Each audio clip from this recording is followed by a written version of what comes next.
कोई आबा बाबा का प्रवचन नहीं है। शास्त्री जी कहीं से उनके अंदर भाजपा का एजेंट होने का सबूत छोड़ करके नहीं जाते।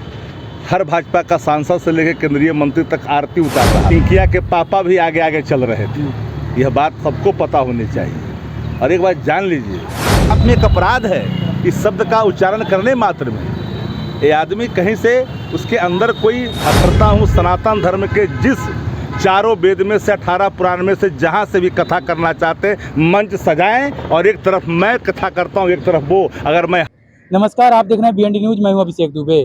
राजद के प्रवक्ता और राजद के नेता शक्ति सिंह यादव बागेश्वर धाम के आचार्य धीरेन्द्र की शास्त्री पर तंग करते हुए उन्होंने कहा कि मदारी के पास भी लोग जुट जाते हैं, यानी कि बागेश्वर धाम के आचार्य धीरेन्द्र की शास्त्री को मदारी कहा। उसके बाद कहे कि रिंकिया के पापा मनोज तिवारी को रिंकिया के पापा बोले। क्या कुछ कह रहे हैं शक्ति सिंह यादव, पहले वो सुनिए। बाबा ने कहा है कि बिहार से ही जो है वो हिंदू राष्ट्रगामी की ज्वाला जो है वो बचेगी, और बिहार में जो है सबसे ज़्यादा लोग इसको लेकर इच्छुक हैं। कोई आबा बाबा का प्रवचन नहीं है। शास्त्री जी कहीं से उनके अंदर बाबा का भाव है ही नहीं। सनातन धर्मावलंबी होते हैं या सनातन धर्म के मानने वाले संत और महात्मा होते हैं, वो मानव कल्याण, विश्व कल्याण और जगत कल्याण की बात करते हैं। भाजपा का एजेंट होने का सबूत छोड़ करके नहीं जाते। हर भाजपा का सांसद से लेकर केंद्रीय मंत्री तक आरती उतार रहा था। कोई ड्राइवरी कर रहा था, कोई आरती उतार रहा था। पिंकिया के पापा भी आगे आगे चल रहे थे। यह बात सबको पता होनी चाहिए। और एक बात जान लीजिए कि देश में जो संविधान है, संविधान के अनुरूप ही आचरण करना चाहिए, क्योंकि सबको पता है कि हमारा संविधान सभी धर्मों का आदर करता है।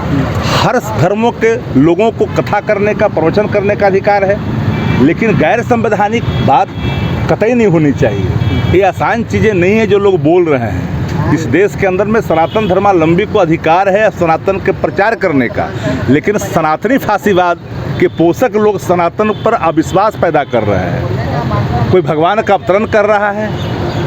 अरे जिस तरह के इनके आचरण हैं और जिस तरह के इनके सजावट हैं और जिस तरह के बहुरूपों का उदाहरण करते हैं, इसके अंदर बाबा के कोई लक्षण है क्या? इसको बाबा कैसे कर सकता है? ये तो कहीं ना कहीं अपने आप में एक अपराध है इस शब्द का उच्चारण करने मात्र में। ये आदमी कहीं से उसके अंदर कोई भक्ति भाव का लक्षण ही नहीं है।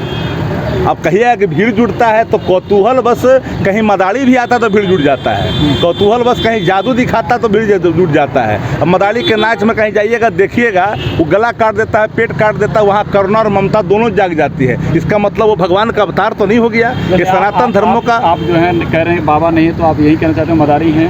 हम तो एक लाइन में कहा कि बाबा के कोई गुण इनके अंदर निहित नहीं है। मेरी चुनौती है कि अगर उनके अंदर ये अहंकार का बोध हो चुका है कि हम बहुत बड़े प्रवचनकार, कथाकार हैं, तो एक अदना सा मैं कार्य करता हूँ सनातन धर्म के जिस चारों वेद में से 18 पुराण में से जहाँ से भी कथा करना चाहते मंच सजाएं, और एक तरफ मैं कथा करता हूँ एक तरफ वो। अगर मैं हार गया तो मैं संन्यास ले लूँगा। मैं चुनौती देता हूँ। क्या भाव उनके अंदर है धर्म का? जी, धर्म का भाव मानव कल्याण, ईश्वर का वचन क्या है? ईश्वर वाच क्या है? मानव मूल्यों का संरक्षण, मानव मूल्यों का विखंडन ईश्वर वाच नहीं हो सकता। ये सनातन धर्मावलंबी हैं, ये सनातनी फांसीवाद के पोषक लोग हैं। ये लोग धर्म को कहीं ना कहीं आडंबर के में लाकर धकेलना चाहते हैं। राम रहीम से लेकर करके आसाराम बापू की जगह को प्राप्त करने वाले लोग क्या क्या बोल के जा रहे हैं।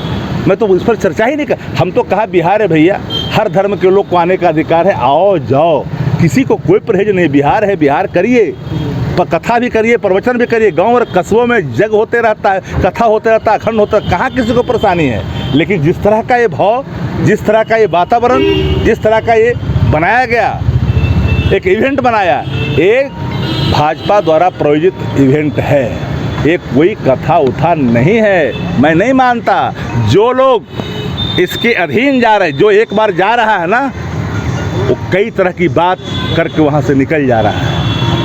कई लोगों ने जो कहा मैं कह नहीं सकता। कई लोगों की यातनाएं इनके जाने के बाद उत्पन्न होगी, देखने को जब मिलेगा। मनोज तिवारी जब आए थे तो जब गाड़ी ड्राइव कर रहे थे और उन्होंने सीट बेल्ट नहीं पहना था और इसको हमने लेकर कार्रवाई हो रही है। ये लोग संविधान के तो वो लोग धज्जियां, कह रहे हैं कि बाबा को रोकने के लिए दूसरा कोई बहाना नहीं बना, तो ये लोग- संविधान का धज्जी उड़ाने वाले लोग हैं। पिंकिया के पापा ड्राइवरी करो तला, जानल कि ना, पिंकिया के पापा ड्राइवरी करो ना। अब एहो नचनिया बजनिया सब झूठ घुस गल करे में, हम ना बोले के चाहिए सब बात। धर्म का अपमान होता है तो आहत होता है लोग, धर्म का अपमान है इस तरह। धर्म हमारा सनातन सहिष्णु है, मानव कल्याण के लिए है, जगत कल्याण और विश्व कल्याण के लिए। फिर मैं दोहरा रहा हूँ, जगत कल्याण के लिए है, विश्व कल्याण के लिए है, मानव मूल्यों के विखंडन के लिए धर्म नहीं होता। अगर कोई धर्म के अंदर आडंबर, कोई धर्म के अंदर एक तरह से उन्माद अगर कोई पैदा करता है उसके नाम पर, तो ये देश के लिए, धर्म के लिए उचित नहीं है। और धर्म तो धारण करने का है, किस धर्म को धारण करें, हमारी स्वैधता है। इस स्वैधता को कोई समाप्त करके जबरन हम पर कोई ऐसी थोप दे कोई चीज़, ये कतई हमारी संविधान भी इजाज़त नहीं देता। और हमारा अभिव्यक्ति है ना, हमको कोई ब्लाइंड बना करके आगे ढकेल दे गड्ढा में, मैं मान लूँ, ये कतई संभव नहीं है। आपने सुना शक्ति सिंह यादव को, राजद के प्रवक्ता हैं और गद्दावर नेता हैं। उन्होंने ये सारे बात बागेश्वर धाम पर कही, और ये सारे बात आप क्या सोचते हैं और क्या कहते हैं, कमेंट सेक्शन खुला हुआ है, जरूर बताइएगा। आपका राय का इंतजार रहेगा। जय हिंद।